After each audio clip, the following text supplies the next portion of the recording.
ఎందుకు మహా అంత కోపం వస్తుంది నీకు? ఏమైంది? ఏమని సతాయిస్తుంది?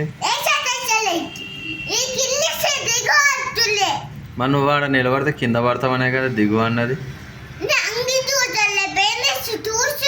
వంగి చూస్తలేవా? మరి వంగి చూడకుంటే పైనుంచి చూసినా వంగి చూడకుండా కానీ అట్టే కదా. అది పిల్లర్ ఎట్లుంది? అది చిన్నగా లేదా గోడ?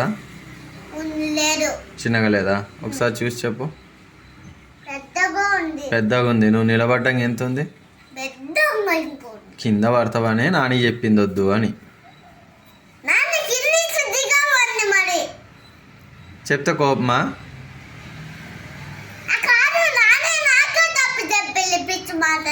నీకే పిచ్చి మాటలు చెప్పిందా?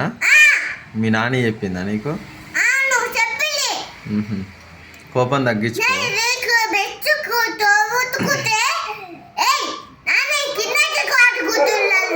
అయ్యయ్యో, సర్లే ఇంకోసారి అనాలి.